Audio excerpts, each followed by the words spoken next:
Abençoa teu servo, usa ele nas tuas mãos, como tu tens feito, Senhor. Nós sentimos algo tão glorioso, tão maravilhoso. A tua palavra é espada, a tua palavra corta, ela é martelo. Eu creio que nesta noite nós vamos sair daqui, Senhor, novos crentes, cheios do teu Espírito. Querido Deus, usa o teu servo, é a minha oração. Obrigado, pastor.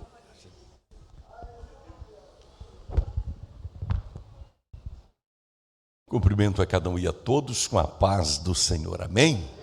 Sente-se, meus queridos, quero expressar minha gratidão a Deus pelo privilégio e pela oportunidade rica que Deus me concede de estar aqui, cooperando convosco, mais uma vez, na celebração dos 85 anos da Assembleia de Deus aqui em Uruguaiana.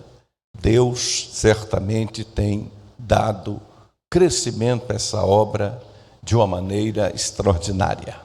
Quero agradecer a Deus pelo carinho que o pastor Agemiro tem nos recebido, juntamente com a sua digníssima esposa e o nosso querido pastor Leandro e a sua digníssima esposa, irmã Ana, que é o primeiro vice-presidente desta igreja, a todos os demais pastores que fazem parte da diretoria desta igreja, e a todos os departamentos que têm louvado o nome do Senhor esta noite. Queridos, quero também agradecer a Deus por todos aqueles que já têm adquirido a Bíblia do Pregador Pentecostal. A Bíblia do Pregador Pentecostal é a única Bíblia de estudo hoje no Brasil que oferece 1002 sermões para você pregar do Gênesis ao Apocalipse, além de um curso básico de teologia com 12 matérias. Esta Bíblia que Deus tem usado para abençoar obreiros de todo o Brasil e também outras nações. Por isso que ela já está chegando à casa de 500 mil de exemplares vendidos para a glória do nome de Jesus, e também sendo distribuída em todas as nações de língua espanhola pela versão mais popular da língua espanhola, que é o texto Reina Varela, com o nome de Bíblia para Predicação de Avivamento. Deus nos deu a honra de ser o primeiro pastor e o primeiro brasileiro a ter uma Bíblia de estudo traduzida para outros idiomas. Tudo isso para a honra e glória do nome de Jesus Cristo. E a Sociedade Bíblica do Brasil também lançou a Bíblia da Pregadora Pentecostal, que Deus tem usado esta obra para também abençoar as mulheres. Tem aqui sermão para o Dia Internacional da Mulher, sermão para o Dia das Mães, tem aqui a irmã já com a dela em mãos, tem aqui sermão para a festa do Círculo de Oração sobre as grandes mulheres da Bíblia, e assim Deus tem abençoado de uma maneira extraordinária. Outro dia eu cheguei numa cidade do Paraná, por nome Jataizinho. Aí teve uma irmã que disse assim: pastor Erivaldo, outro dia meu esposo comprou uma Bíblia dessa e me trouxe de presente. Não sabia que o irmão era o comentador, mas quando ele chegou com essa Bíblia, eu disse assim: por que você comprou essa Bíblia para mim? Eu não sou pregadora, a Bíblia é Bíblia da Pregadora Pentecostal. Aí ela disse: pastor, não é que eu fui folheando a Bíblia, fui gostando da Bíblia, não é que eu já estou pregando os sermões da Bíblia da Pregadora Pentecostal. Então, maridão, presentei a esposa aí com um exemplar da Bíblia da Pregadora Pentecostal, porque daqui a pouco ela vai estar pregando mais do que a gente, viu? Então, presentei também a sua esposa com um exemplar da Bíblia da Pregadora Pentecostal. Os irmãos poderão adquirir após o culto, estaremos ali autografando para os irmãos. Queridos, coloque-se de pé agora, abra sua Bíblia comigo agora, na primeira epístola que Paulo escreveu, aos Tessalonicenses. 1 Tessalonicenses, capítulo 5, e o versículo 17. Versículo 19. 1 Tessalonicenses, capítulo 5, e o versículo 19. Os que já encontraram 1 Tessalonicenses, capítulo 5, e o versículo 19. Pode dizer amém? Amém. Está escrito: não extingais o Espírito. Maravilhoso Deus e eterno Pai, no nome precioso de Jesus Cristo, temos lido a Tua palavra. Fala conosco de uma forma tremenda e poderosa. Queremos sair daqui, Senhor, esta noite, impactados pelo poder do Teu Espírito, alimentados pela Tua palavra. Leva todo pensamento cativo a Cristo e toda mente voltada para a Sua palavra. Domina completamente este ambiente com a Tua presença. Em nome de Jesus, aperte a mão da pessoa que está do seu lado e diga para ela: valeu a pena ter vindo aqui esta noite. Valeu a pena ter vindo aqui esta noite. Os que podem se assentar, assente-se, glorificando o nome do Senhor, porque Deus está presente conosco neste lugar. Nós já sentimos a sua glória. Eternamente Deus seja glorificado. Nós estamos aqui reunidos esta noite para glorificar o Deus Todo-Poderoso, o Deus Pai de nosso Senhor e Salvador Jesus Cristo, que nos deu o Espírito Santo para habitar conosco, o Espírito da criação, o Espírito da redenção, o Espírito de santidade, o Espírito de instrução, o Espírito de capacitação, o Espírito de unção, o Espírito de remissão, o Espírito de conquista, o Espírito de restauração, o Espírito de conforto, o Espírito de alegria, o Espírito de prudência, o Espírito de justiça, o Espírito purificador, o Espírito do Senhor, o Espírito de sabedoria, o Espírito de inteligência, o Espírito de conselho, o Espírito de fortaleza, o Espírito do temor do Senhor, o Espírito lá do alto, o Espírito de vida, o Espírito de amor, o Espírito de gozo, o Espírito de paz, o Espírito de longanimidade, o Espírito de benignidade, o Espírito de bondade, o Espírito de fidelidade, o Espírito de mansidão, o Espírito de temperança, o Espírito de moderação, o Espírito de graça, o Espírito de glória, o Espírito Santo do Deus vivo. Quantos podem glorificá-lo? Levante a sua mão para o céu e solte aquele glória a Deus que está preso na sua garganta. Solte aquele aleluia que está entalado na sua alma e permaneça com as mãos levantadas por um minuto dando glória, por um minuto dando aleluia. Eu vou parar um minuto só para dar glória a Deus com vocês agora.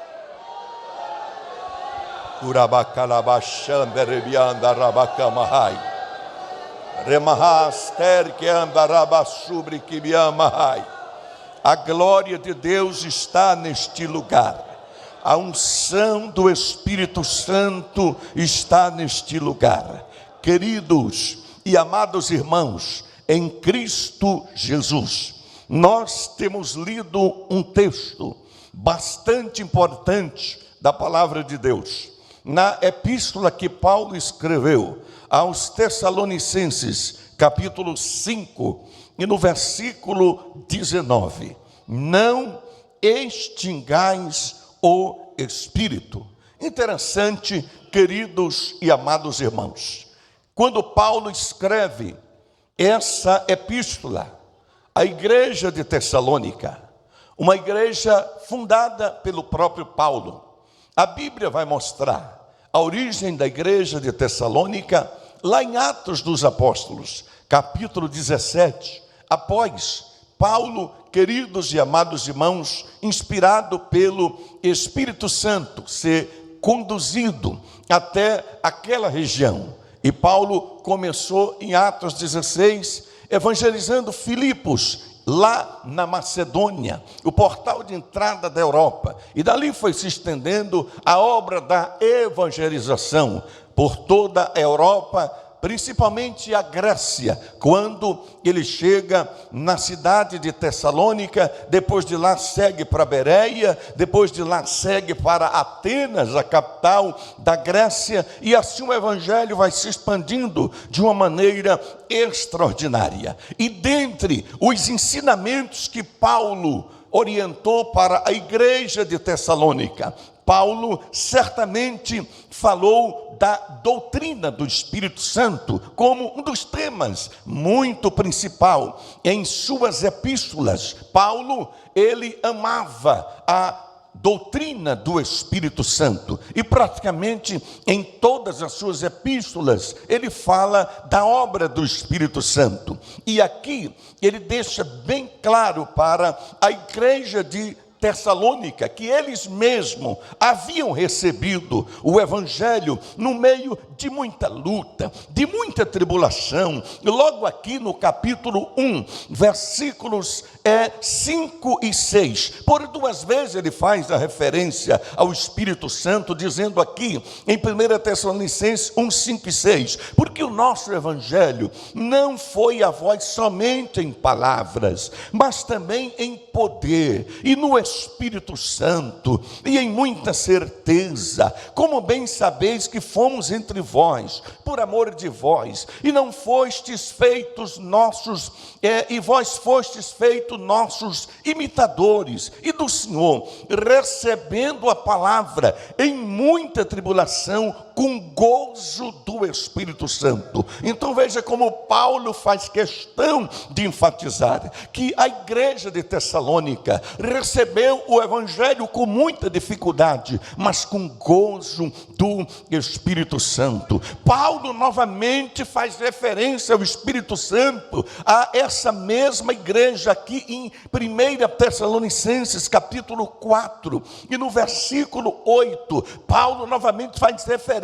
ao Espírito Santo, dizendo: portanto, quem despreza isto, não despreza o homem, mas sim a Deus que nos deu também o seu Espírito Santo. Aí Paulo novamente enfatiza aqui nessa mesma epístola, em 1 Tessalonicenses capítulo 5, e no versículo 19, não extingais o Espírito. Em uma outra tradução, Almeida Revista e Atualizada, diz: e não apagais o Espírito. Veja a preocupação que Paulo já tinha, queridos e amados irmãos, com a igreja do Senhor. No decorrer da história, Paulo tinha uma preocupação, para que aquela chama do Espírito Santo, que incendiou a igreja no dia de Pentecoste, nunca se apagasse. E exatamente, queridos e amados irmãos, essa deve ser a preocupação desta igreja,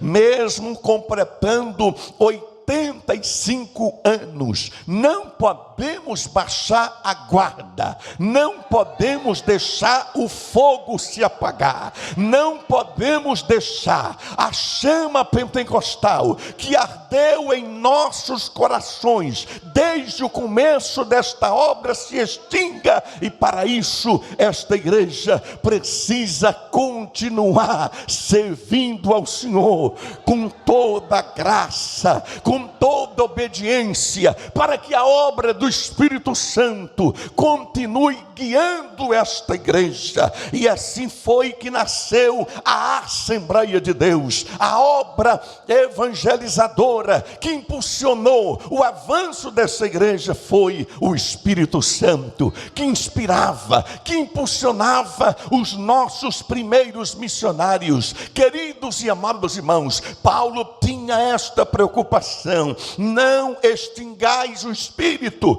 Quando a gente começa a observar a obra do Espírito Santo no primeiro século, que coisa extraordinária. Quem lê o livro de Atos dos Apóstolos fica maravilhado com a obra do Espírito Santo. O próprio Jesus, mesmo treinando os discípulos 3 anos e meio, depois de 3 anos e meio, Jesus chegou para eles e disse: vocês ainda não estão prontos, está faltando ainda um detalhe final, está faltando aquela cereja do bolo. Ficai em Jerusalém até que do alto sejais revestidos de poder. Aleluia! Vocês não podem fazer a obra sem o meu Espírito. Não se preocupe, o fato de eu estar voltando para o céu, a minha obra não vai ter solução de continuidade. Eu vos darei um outro Consolador. Outro Consolador, que no grego é allos paracleto, outro da mesma espécie. Que coisa extraordinária! Olha como Deus ama tanto os seus filhos, aleluia, que Ele não mandou um outro de outra espécie, Ele mandou um outro da mesma espécie, porque o Espírito Santo é a terceira pessoa da Trindade. Como Moisés já tinha dito lá no Antigo Testamento, Jesus sabia muito bem dessa experiência, quando Deus disse: olha, não vou andar mais no meio de vocês, que vocês são muito rebeldes. Aí Moisés disse: Senhor, não nos faça subir deste lugar, se a tua presença não for conosco, não nos faça sair deste lugar. Não, mas eu vou mandar um anjo no meu lugar. Não, nós queremos a tua presença. Deus, sabedor disso, aí Jesus disse: olha, eu sei que Miguel é um anjo muito especial, é um anjo guerreiro, Gabriel também é o assistente de Deus, mas eu vou dar para vocês um outro Consolador. Não vou mandar um anjo, eu vou mandar o Espírito Santo, a terceira pessoa da Trindade, a fim de que fique convosco para sempre. Então, queridos, quando em Atos capítulo 1, versículo 8, ele renova a promessa. As últimas palavras de Jesus antes de subir ao céu foi: mas recebereis poder ao descer sobre vós o Espírito Santo, e ser minhas testemunha, tanto em Jerusalém, Judéia e Samaria, e até os confins da terra. Que coisa extraordinária! Quando em Atos capítulo 2, versículo 1 até o 4, Jesus cumpre a promessa. No dia de Pentecoste, estando todos reunidos no mesmo lugar, de repente um vento veemente e impetuoso começou a encher a casa, e foram vistas línguas repartidas como que de fogo, e todos foram cheios do Espírito Santo.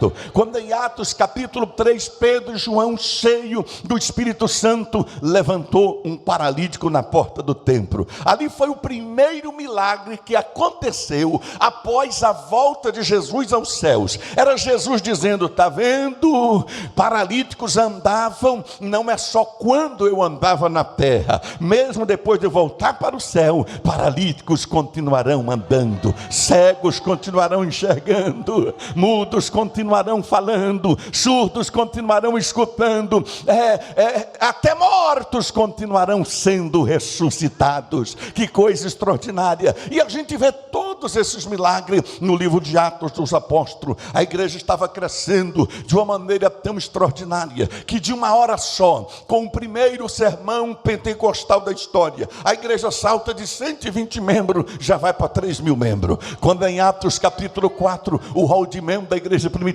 já vai para 5.000 pessoas. Pastor Gemiro, eu acho que tivesse um painel eletrônico em frente à igreja primitiva. A Bíblia diz que cada dia o Senhor ia acrescentando os que iam sendo salvos. Toda hora tinha que mudar o para cá, porque todo dia Jesus estava salvando. Aleluia! Quando em Atos capítulo 5, toda Jerusalém já havia sido evangelizada, a ponto das próprias autoridades dizer em Atos 5, 28, vocês encheram Jerusalém da vossa doutrina.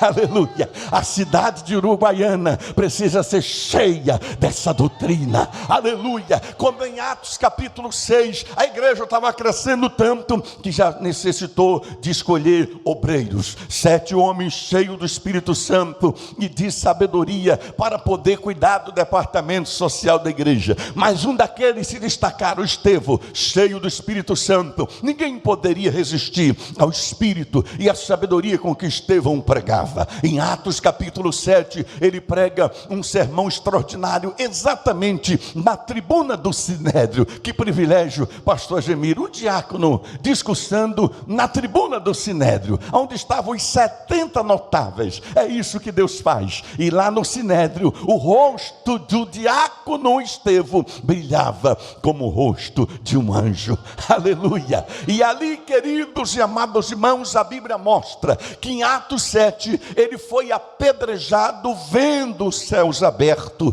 e Jesus de pé para recepcioná-lo na glória. Mas o diabo pensou que calando a voz de Estevão iria apagar o ímpeto da igreja. Pelo contrário, em Atos 8, Deus requisita um outro diácono chamado Filipe, cheio do Espírito Santo. E quando chega em Samaria, Samaria impactada pelo poder do Espírito Santo. Quando em Atos capítulo 9, de repente levanta-se Saulo para perseguir a igreja. Eu acho que devia ter crente orando, dizendo: Jesus, mata esse infeliz que está perseguindo a tua igreja. De repente Jesus, em vez de matar, encontra o infeliz no caminho de Damasco e ainda diz: Saulo, Saulo, por que me persegue? Quem és tu, Senhor? Eu sou Jesus o Nazareno, a quem tu persegue. Vai, porque é para mim um vaso escolhido, para levar o meu nome perante os gentios, perante os reis e perante os filhos de Israel. Quando em Atos capítulo 10, toda a família de Cornélio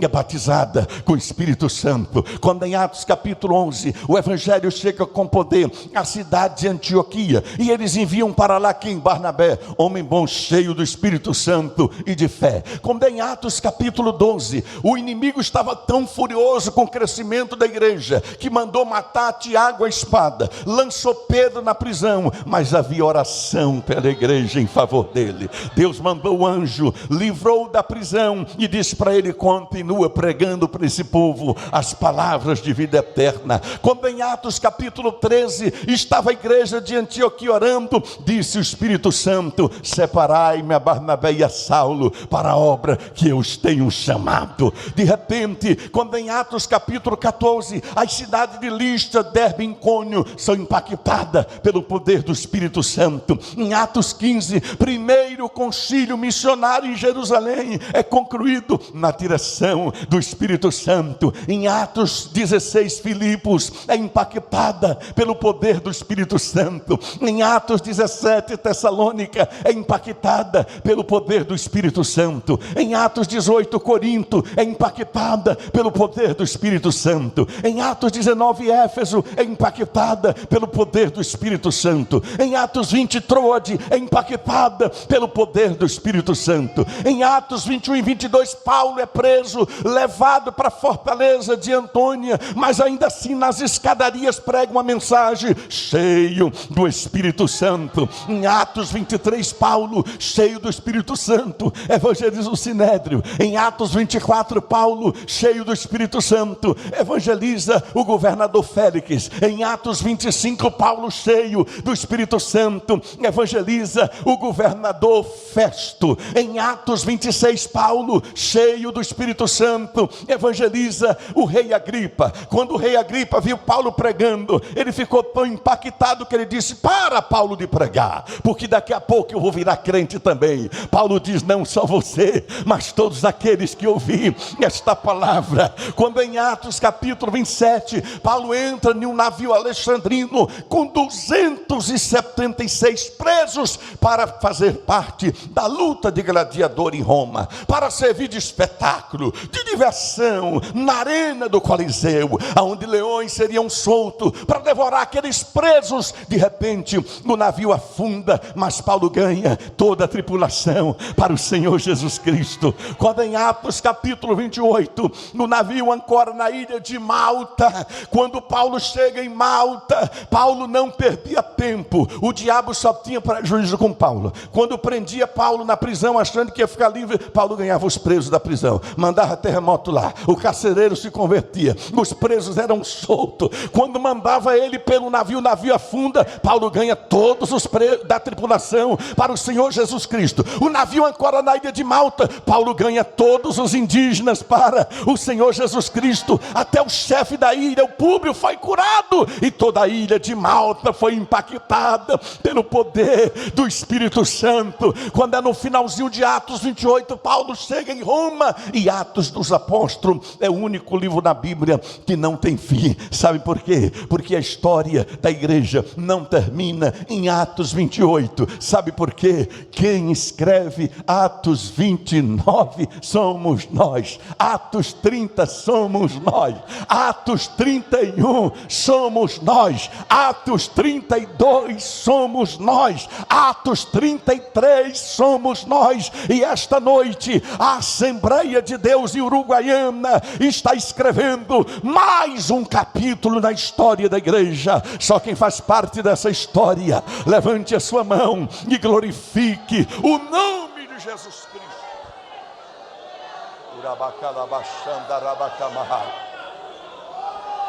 O primeiro século foi o século do avivamento, coisa extraordinária. Mas aquilo que Paulo temia foi acontecendo. Ele disse: não extingais o espírito. Quando é no século II, a frieza já começou a tomar conta.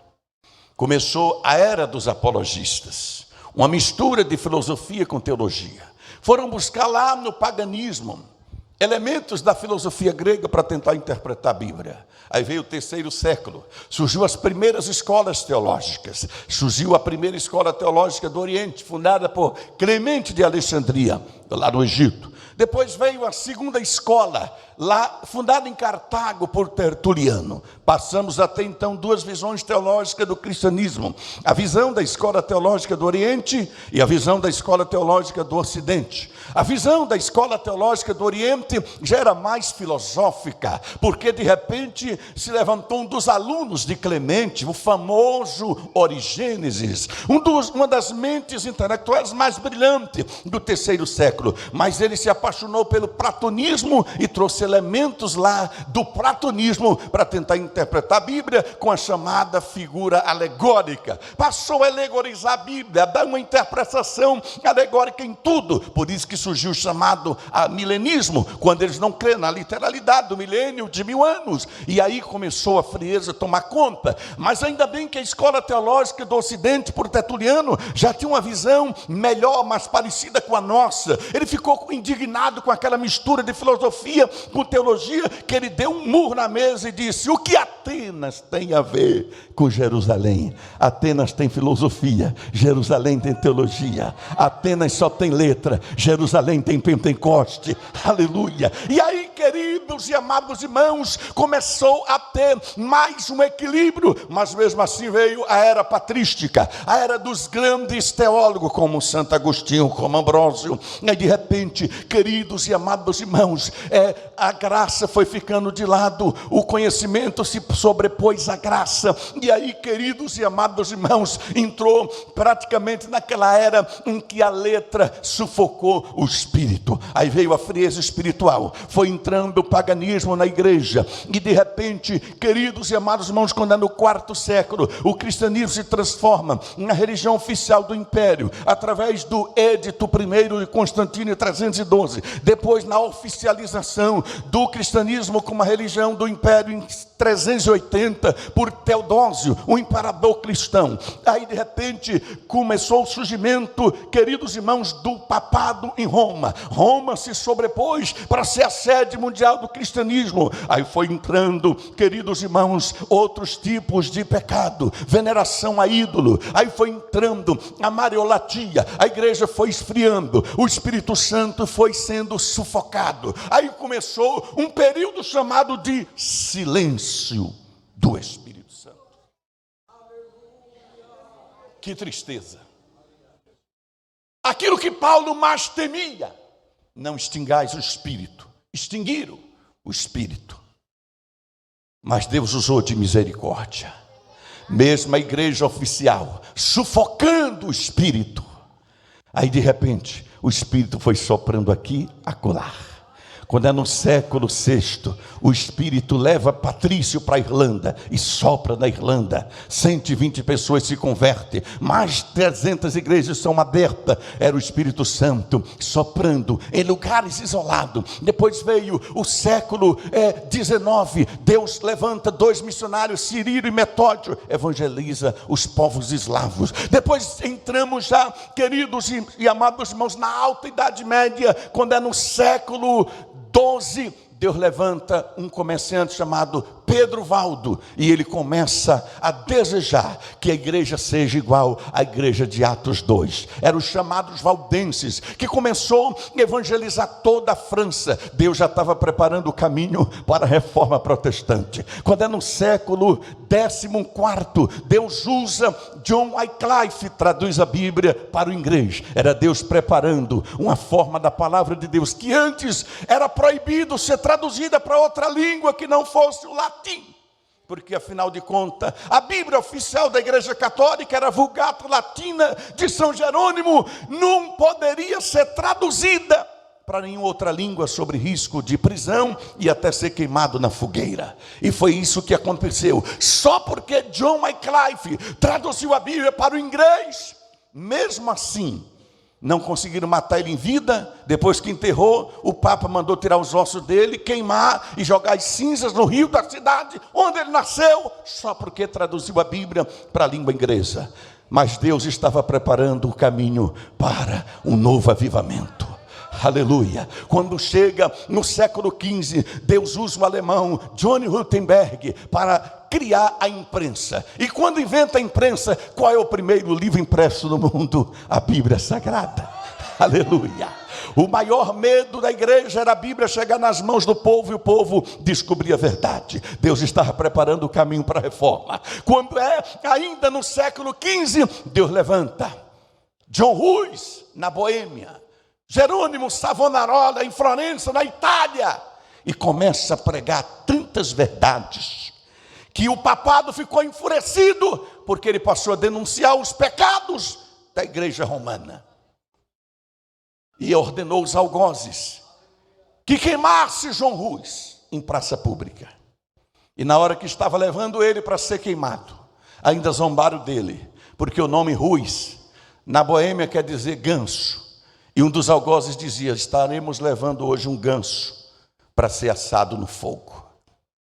Mas ele teve ainda autoridade de, mesmo as chamas subindo para queimar ele, ele disse: hoje vocês estão assando um ganso, mas daqui 100 anos vai nascer um cisne, e esses vocês não conseguirão queimar. 100 anos depois nasce Martinho Lutero. Aleluia. E aquele monge agostiniano, quando estava em um convento de Santo Agostinho na Alemanha, encontra uma Bíblia empoeirada, e quando abre, Romanos 1,17, mas o justo viverá da fé. Aleluia. Só com esta frase, o justo viverá da fé, ele montou 95 teses, defendendo que a justificação não é pelas obras, como a igreja católica ensinava que bastava fazer caridade, comprar esmola, ajudar a construção lá da Catedral de São Pedro no Vaticano, garantir um pedacinho lá no céu. Aí Martinho Lutero construiu as 95 teses, dizendo: não é pelas obras que o justo é justificado, mas é pela fé. E no dia 31 de outubro de 1517, as fixou na porta da Catedral de Wittenberg, na Alemanha, as 95 teses. Era o começo da reforma. Daqui a pouco, Deus usa Martinho Lutero para traduzir a Bíblia para o alemão, usa João Ferreira de Almeida para traduzir a Bíblia para a língua portuguesa, usa Tyndale para traduzir a Bíblia completa para a língua inglesa. Aí Deus usa John Knox para impactar a Escócia, usa Eurico Zwingli para impactar a Suíça, usa John Wesley para impactar a Inglaterra. E daqui a pouco, queridos e amados irmãos, ninguém mais segurava a igreja. Deus estava preparando o caminho para a chegada do pentecostalismo. Quando é no século XVIII,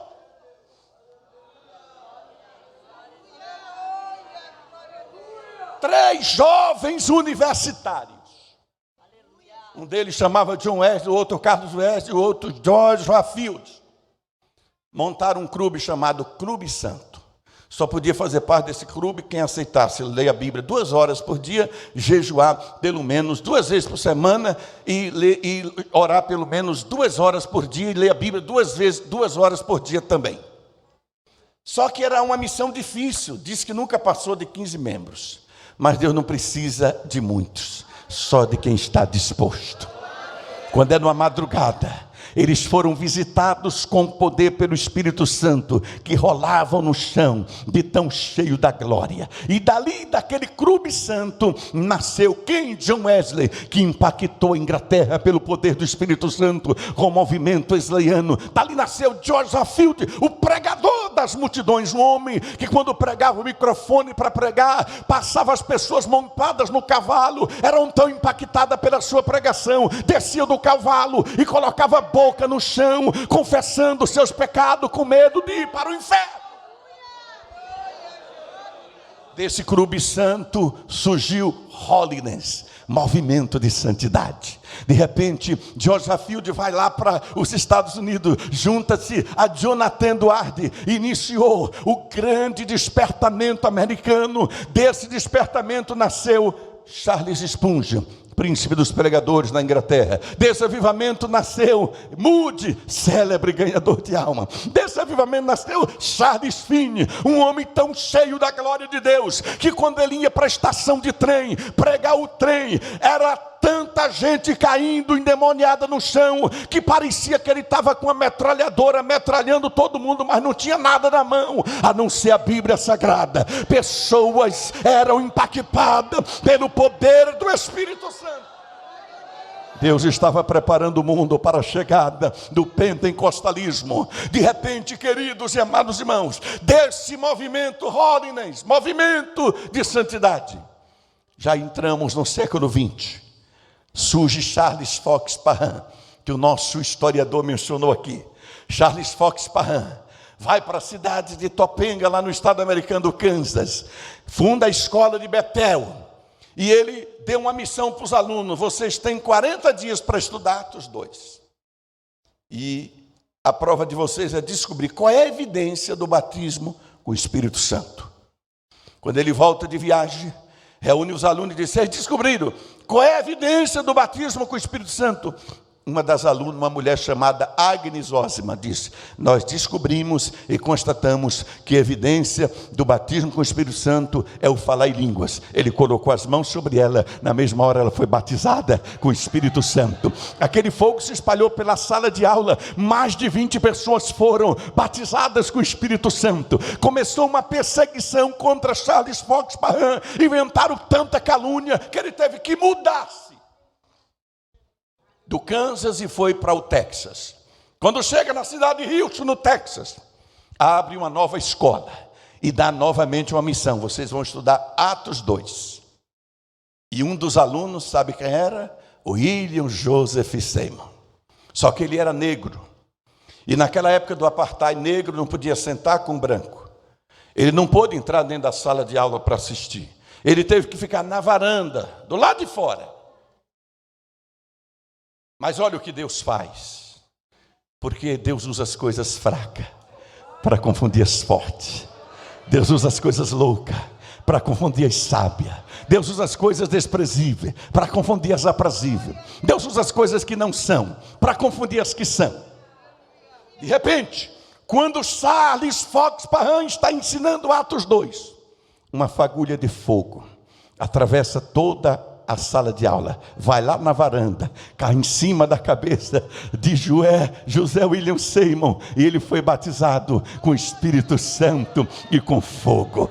Aleluia! Dali ele muda para Los Angeles, chega na Rua Azusa, um galpão todo empoeirado. Quando ele iniciou a obra na Rua Azusa, com apenas 6 pessoas, daqui a pouco Jesus começa a batizar com o Espírito Santo. De 1906 a 1909, por 1000 dias seguidos, Jesus batizava com o Espírito Santo todos os dias. Aquele fogo foi se espalhando. Sim, o Espírito Santo que esteve silenciado tanto tantos anos, agora voltou a ser derramado com muita graça e com muita unção na Rua Azusa. Aquele avivamento foi crescendo pelos Estados Unidos, a fama daquele avivamento. De repente estava na Igreja Batista da Avenida Norte, em Chicago, um pastor chamado William Durham. O William Durham era pastor nada mais, nada menos do que Daniel Berg, Gunnar Wingre, Luiz Francisco, fundador da congregação que está no Brasil, e Aimee Paxson, fundadora da Igreja do Evangelho Quadrangular. Congregavam junto lá na igreja de William Durham. Só que ele ainda não acreditava na evidência do batismo com o Espírito Santo.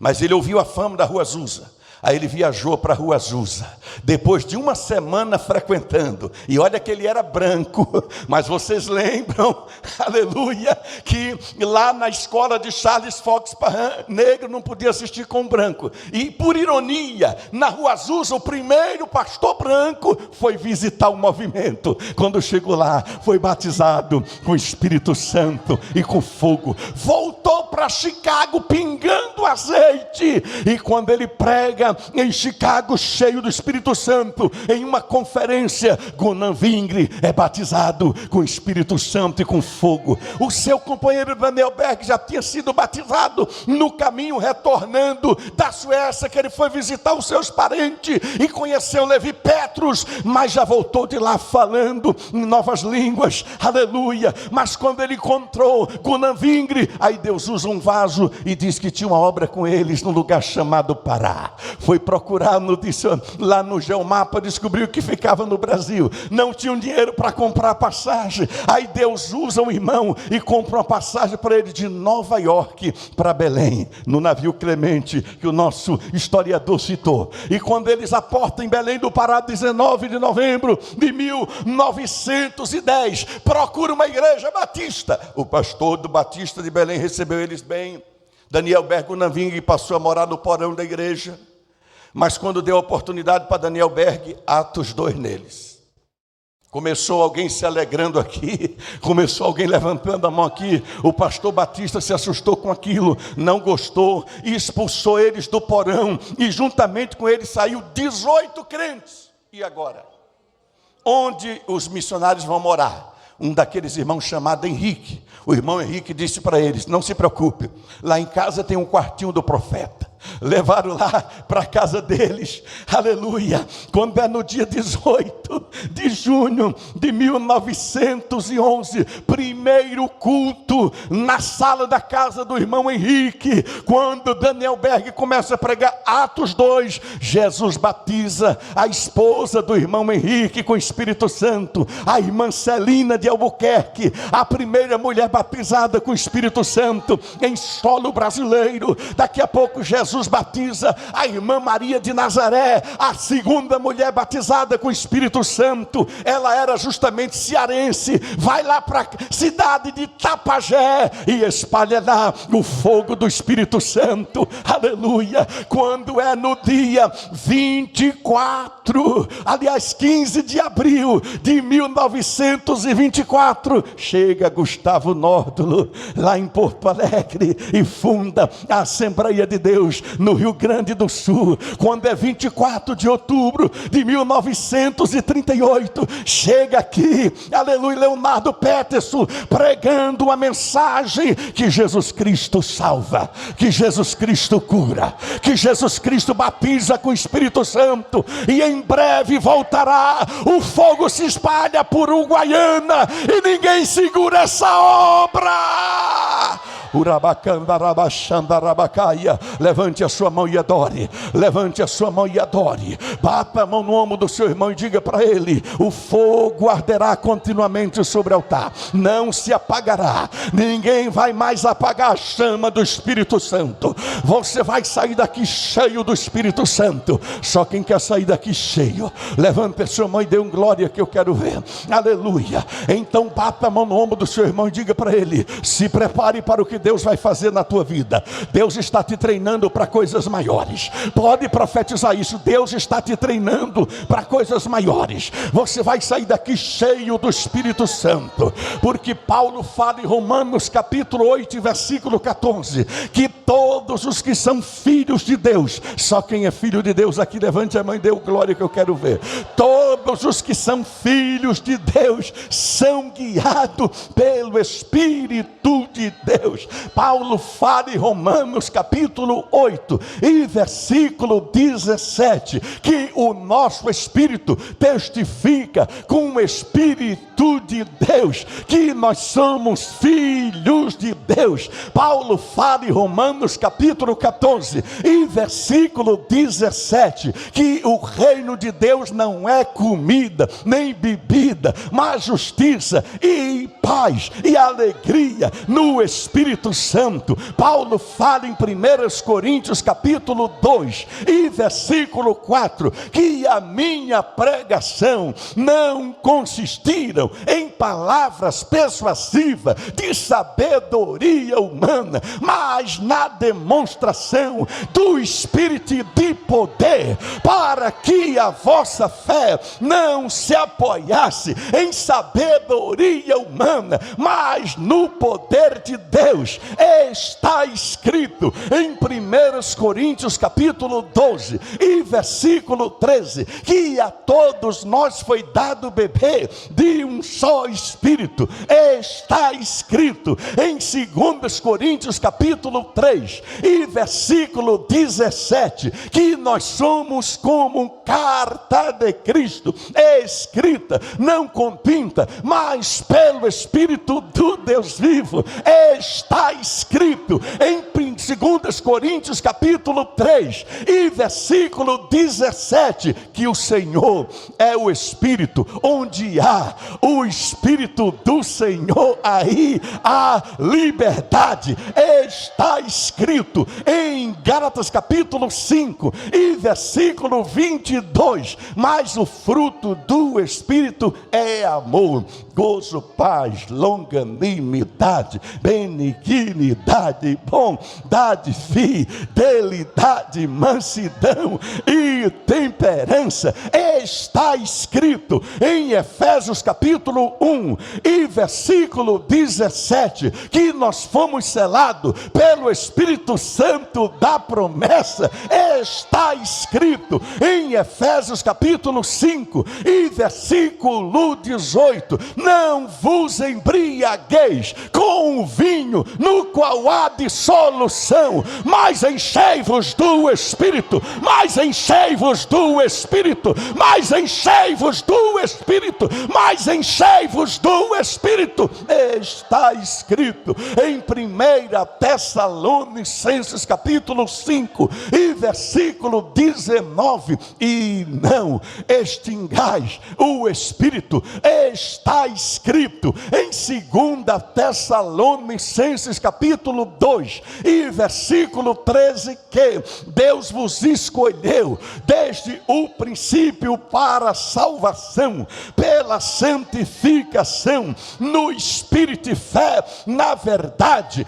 Está escrito em 2 Timóteo capítulo 1 e versículo 7, que Deus não nos deu um espírito de covardia, mas de poder, de amor e de moderação.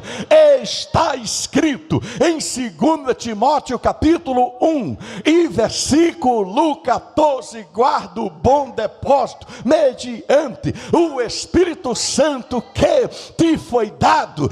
Está escrito em Tito capítulo 3 e versículo 5, não por obra de justiça praticadas por nós, mas segundo a sua misericórdia, Ele nos salvou mediante o lavar regenerador e renovador do Espírito Santo. Está escrito em Tiago capítulo 4 e versículo 5, que o Espírito tem ciúme de nós. Está escrito em 1 Pedro Pedro capítulo 4 e versículo 14, que sobre vós repousa o Espírito da glória de Deus. Está escrito em 2 Pedro capítulo 1 e versículo 21, que os homens santos falaram da parte de Deus, movido pelo Espírito Santo. Está escrito em 1 João capítulo 5 e versículo 7, que 3 são os que testificam lá no céu: o Pai, a Palavra e o Espírito Santo. Esses 3 são um. Está escrito em Judas capítulo 1 e versículo 20: edificando a vossa fé santíssima, orando no Espírito Santo. Está escrito em Apocalipse capítulo 2 e versículo 7: quem tem ouvidos ouça o que o Espírito diz às igrejas. Está escrito em Apocalipse capítulo 22 e versículo 17, que o Espírito diz: vem, e a noiva diz: vem, e quem tem sede venha e receba de graça da água da vida. Aleluia! Quantos podem glorificar o seu nome? Levante a sua mão e adore Ele por um minuto agora. Urabacalabachanda rabacalabachanda rabaia, recandarabassubri-quibianda rabaia. Com a permissão do pastor Leandro, coloque-se todos de pé dando glória, coloque-se todos de pé dando aleluia. Terebiamanaite-quibianda rabaia.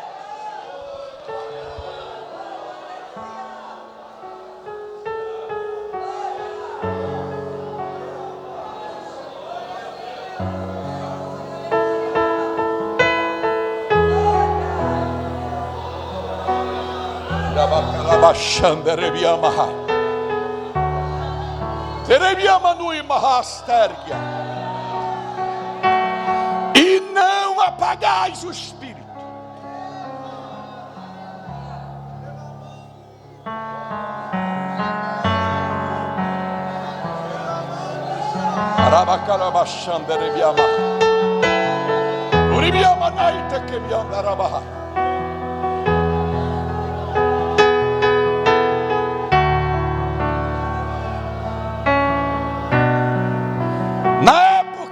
Jogos Olímpicos, quando acende a tocha olímpica,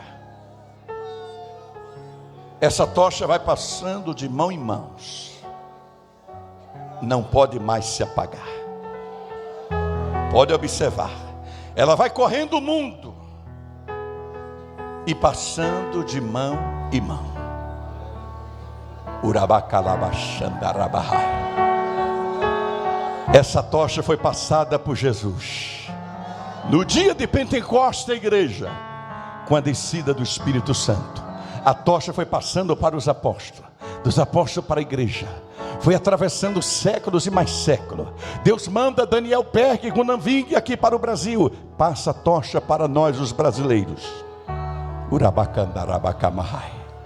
Faz assim, pastor, com a sua mão. Rabacamahai. Faça assim com a sua mão. Rabacalabacamahai. Terebiamachandequebiandarabahai. Faça assim com a sua mão. Toca assim na mão do seu irmão. Rabacamahai. Arabacamahai. Diga para ele: a tocha do Espírito está em suas mãos. Rabacalabacandarabahai. Aracamahai. Pastor, a tocha do Espírito está em suas mãos. Arabacamachandarabahai.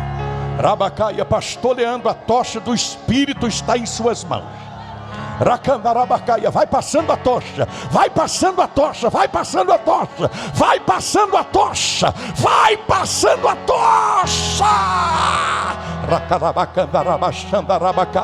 Eu já estou vendo brasas de fogo espalhada. Eu já estou vendo brasas de fogo aqui na galeria. Eu já estou vendo crente cheio do Espírito Santo. Olha a unção, olha a unção, olha a unção, olha a unção, olha a unção, olha a unção, olha a unção, unção, olha a unção, aqui, aqui, aqui, aqui, aqui, aqui, aqui, aqui, aqui, aqui, aqui, aqui.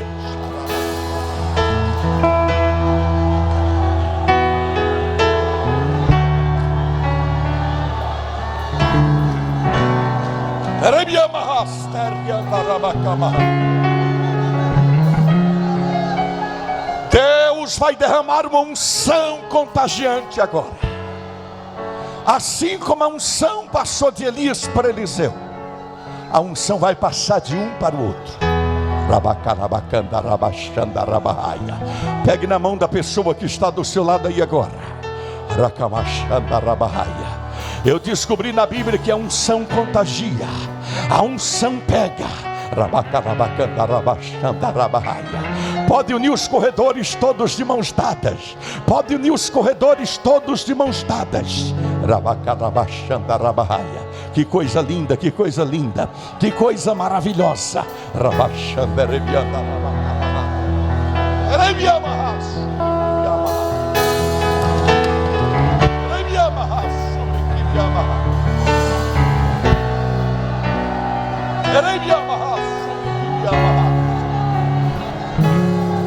Feche os seus olhos e repitam comigo agora: querido Deus, mais alto, querido Deus e eterno Pai, esta noite eu quero, em nome de Jesus Cristo, que o meu irmão que está do meu lado direito e também do meu lado esquerdo saia daqui hoje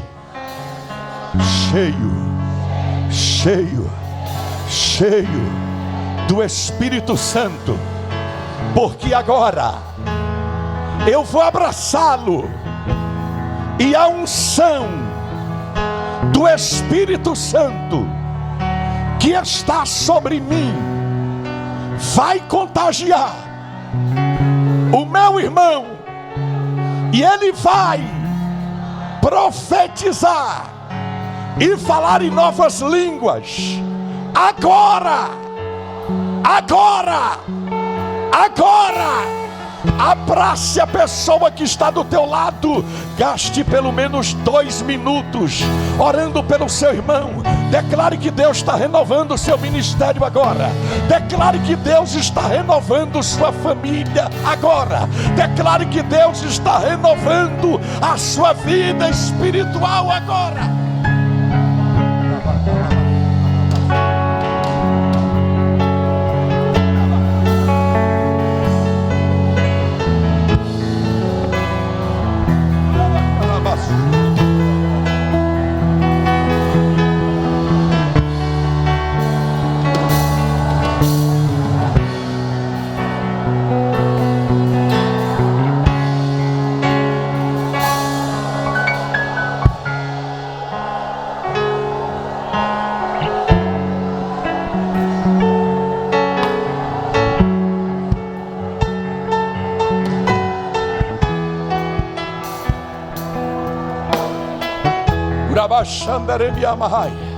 Crentes que não são batizados com o Espírito Santo, abre a boca e fale em novas línguas. Sente-se um minutinho dando glória. Sente-se um minutinho dando glória.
gostaria de perguntar agora, em nome de Jesus: onde está uma pessoa que não é crente? Uma pessoa que não é evangélica? Alguém que esteja afastado da igreja e foi tocado pelo Espírito Santo e gostaria de mudar de vida hoje, aceitando a Cristo como seu Salvador. Levante uma de suas mãos e venha aqui na frente. Eu quero orar por você. Venha. Jesus te ama, venha. Onde está a primeira pessoa? Aqui na galeria, o privilégio de aceitar a Cristo no aniversário desta igreja. Você vai poder testemunhar: eu me converti a Cristo nos 85 anos desta igreja. Jesus te ama e quer salvar a tua alma. Homem, Jesus te ama. Mulher, Deus tem um plano especial na sua vida. Aqui na nave do templo, aqui do lado direito, aqui no meio, aqui do lado esquerdo, levante-se e venha. É com você mesmo que Deus está falando. Enquanto isso, a igreja ora, porque é um momento de batalha espiritual. Por isso eu dou uma ordem agora no mundo espiritual: que todas as algemas satânicas sejam quebradas. Algemas que estão aprisionando pessoas sejam despedaçadas. Vidas sejam livres. Vidas sejam soltas. Levante-se e venha. Por favor, meu querido irmão, olha aí do seu lado direito, olha aí do seu lado esquerdo. Veja se tem uma pessoa, alguém afastado da igreja. Deus não desistiu de você. Deus ainda é o pai do filho pródigo. Por isso venha. Jesus te ama. Não importa o tamanho do seu pecado. Não existe pecado que supere a graça de Deus. Porque a Bíblia diz que onde abundou o pecado, superabundou a graça. Então a graça é maior do que todos os seus erros. A graça é maior do que todos os seus pecados. Onde está a primeira pessoa que gostaria de entregar sua vida para Jesus? Não tem ninguém? Eu vou marcar aqui no meu relógio 1 minuto 60 segundos que podem ser decisivos na sua vida. Não perca mais tempo, venha. Onde está a primeira pessoa que gostaria de mudar de vida hoje, entregando-se para Jesus? Um casal, ali está, um casal aceitando a Cristo como seu Salvador. Quantos podem glorificar o nome de Jesus? Eu queria que vocês viessem, pode ser aqui mesmo na frente, mais próximo, só para a gente poder orar por vocês. Por gentileza, os irmãos acompanhem ele aí, alguém acompanhe esse casal. Que coisa maravilhosa, que bênção. Jesus é maravilhoso. Isso, venham, eu quero orar por vocês. Pode descer, venham. Nós queremos orar por este casal que está se entregando para Jesus. Onde está mais uma vida preciosa? Só está faltando você, venha. Pode vir em nome de Jesus. Onde está mais uma vida preciosa? Está vindo ali mais pessoas. Mais pessoas estão se entregando a Jesus. É noite de salvação. É noite de libertação. Glória ao nome de Jesus Cristo.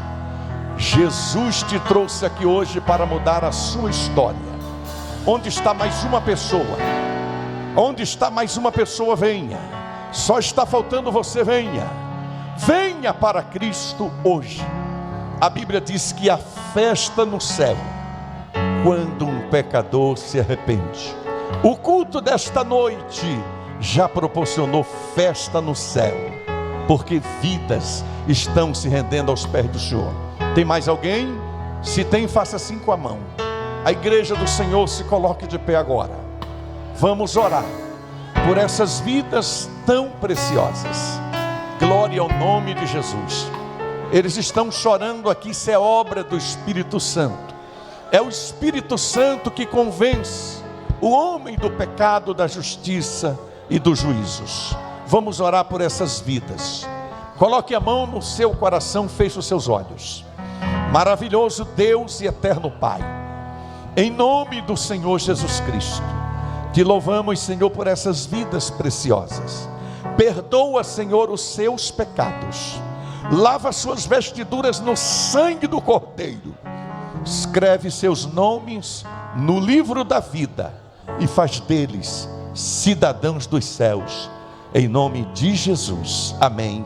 Dê um abraço nesta pessoa e diga para ele: bem-vindo à família de Deus. Deus te abençoe. Vá em paz. Leia o Salmo 4, versículo 8. Lá está escrito: deito-me em paz e logo pego no sono, porque só tu me fazes repousar em segurança. Deus abençoe a vida de vocês. Pode voltar para os seus lugares. Queridos, aleluia, sente-se um minutinho, já vou encerrar. Tenho uma plena convicção que vidas estarão voltando para casa, impactadas pelo poder do Espírito Santo. Amanhã tem muito mais. Convide pessoas não evangélicas para vir assistir o culto. Deus abençoe a todos, porque se Deus é por nós, operando Deus, nós somos mais. Então dê um brado de glória a Deus bem forte. Pastora Gemila, pastor Leandro.